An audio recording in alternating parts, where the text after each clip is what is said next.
and thus began many of our Plan Bs. The electric room was set up with the 3 Bernina sewing machines and another machine that was there before we got there. We set out all the sewing kits, swept the floor, moved furniture and crates around, brought down some of the fabric from upstairs, set up the cutting area, put sewing terms in Creole on the blackboards, and thought we were ready to begin the next morning. The week before we arrived, Shelley had put the word out that she was going to have a group of ladies from the United States teaching a sewing school. Interested ladies or men could audition with something they had sewn. From that group of ladies, 14 students were chosen. 6 had some experience, and the rest were sewing for the first time. 7 of them were new to the Apparent project. Shelley didn't expect all of them to show up, so she gave us a couple extras, just in case. We met our ladies for the first time on Saturday morning. They were all in skirts and blouses and very nervous. We were in shorts and tops, already sweating, and maybe just a little bit nervous. With our translators, Shirley and Junior, we went around the circle introducing and telling a little bit about ourselves. It was great to get a feel for the group of women we were going to be spending time with. It was hard to remember specifics, but we got the general idea. They were all very appreciative of Shelley and her efforts on their behalf. They were thankful to us for listening to God and coming to help them. All of them were mothers or were taking care of other people's children. 6 of them lived in tents, 3 lived in houses that had been damaged by the earthquake. Several of them had lost children, and only 3 had husbands, but all of them had wonderful, warm smiles and hearts. And with that, our journey started. We broke up from there, dividing the students by the amount of experience they had or didn't have. The first day was the same for both rooms. We had the ladies sew straight lines by sewing without thread on notebook paper following the lines, then showing pivoting by following a square spiral also on paper. Next was a straight seam, this time with thread on fabric that had patterns with lines, then another one using a seam allowance. The final exercise was following a spiral pattern on fabric. After passing the sewing skills test, we were on to cutting pieces of fabric for diapers using scissors and rotary cutters. The reasons for making diapers was twofold. One was for us to see them sew straight seams, turn and clip corners and top stitch. The second was more complex.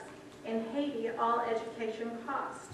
Since these ladies were getting their sewing education for free, we were asking them to make a diaper and give it to someone they knew that needed it if they could not use it themselves. Most of the ladies that day made 2 diapers. At the end of the first day, it was decided to split the class into morning and afternoon sessions to alleviate the waiting for turns at cutting and using the sewing machines. We were all hot, tired, dirty, and very excited about the progress our students had made. It was also the day we started new friendships and found that smiles and hugs can transcend any language barrier. We had added many new words to our Creole vocabulary, and each completed step was a photo opportunity. From then on, production took off. The back treadle room had the experienced sewers with professors Arda, Dawn, and Leanne. Shirley and Anthony alternated as their translators when they weren't in school. The front room had the beginning sewers, Professors Carol, Wendy, Joette, and Mary. Junior and Rodney were supposed to be the translators, but mostly turned the room into a hangout as their friends came in to see what was going on. They also tried their hands at sewing and turned out some decent diapers and purses. You can guess so much more than sewing was being accomplished in these rooms. The next days were filled with how to make a freezer paper pattern and construct a coin purse, clutch purse, and passport bag. We used a bead from the jewelry makers as a fastener and tied it with yarn sent in our boxes from Rays of Hope. Shouts of joy could be heard coming from each room as we celebrated each accomplishment. Projects were shared in each room and hung on the wall. Each night we evaluated the day and made adjustments for the next. New patterns, different fabric, fixing and adjusting sewing machines.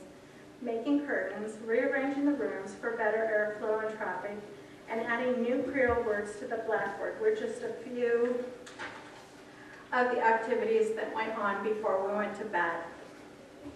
Each day was filled with très bien, bonds, and much laughter.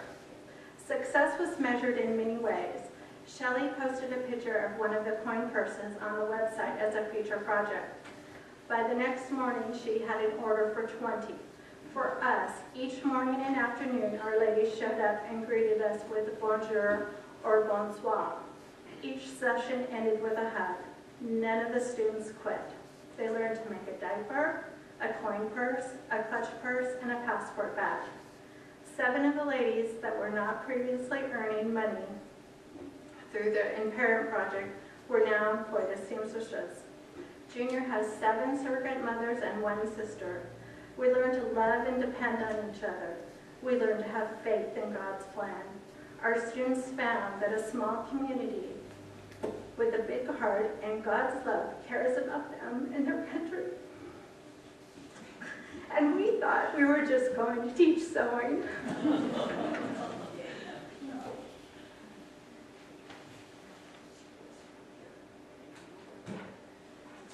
I just wanted to add one other thing from the last talk when it had Junior and Rodney and signees in the middle. This is kind of a God thing. So at the end of the week, we're getting reorganized for when we leave and leaving fabric that they can use for their projects and sorting through fabric. And all of a sudden I see this kind of familiar material in there and I'm thinking, that looks like that little blanket that I made for Haiti in the quilting, and I should be able to remember because I haven't made very many things in quilting. That was like my second thing I made, and it was to go to Haiti. So I'm thinking, oh, somebody else must have the same material, and I get it out, and I'm thinking I'm ready to do something. It was the quilt, the little blanket that I made that was supposed to go to Haiti, ended up in Haiti when I was in Haiti, and I got to give it to Siamese who's pregnant and to use it for her baby. That was awesome.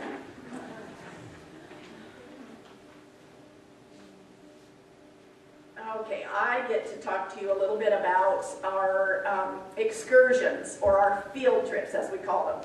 And this is ironic because Roger can tell you that I wasn't going to go on any field trips or excursions. Before we left, he said, so do you think you guys will do any sightseeing? And I said, not me. You know, I'm kind of a chicken, and I said, once I get to the Parent Project, I'm just going to stay there, and I don't want to go anywhere else. I know it's safe there, and I'll just stay. Well, God had a different plan, and I'm really glad that he did. I'm thankful for all of the opportunities that we had. As somebody else told you, getting around in Port-au-Prince is an adventure in itself. The roads, the infrastructure is beyond belief. And whether you're in a car, which we rode in Shelley's car, and I don't know how you can keep a car and tires on those roads, or the tap-tap, which is that open-air taxi that we talked about.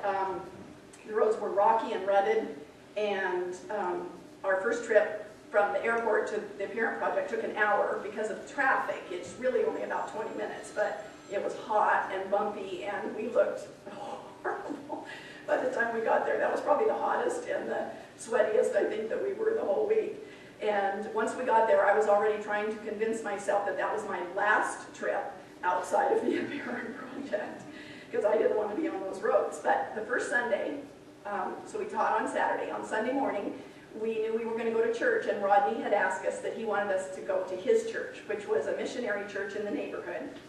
And kind of got our times a little bit mixed up. We couldn't quite understand what time church started for some reason, so we got there an hour early. But he met us at the gate, and we walked to church in our dresses, and we were joined by several children in the neighborhood that wanted to walk with us. And we called them our angel boys, if you read that on the blog, because they held our hands and sang Peace Like a River and Jesus Loves Me to us in Creole as we were going. And it was just it was a cheerful time for us, and most of them stayed with us when we got to church, and it was a long time for them to sit together. But while we were sitting there, they loved stroking our white skin, picking Mary's mosquito bites, much to her dismay, and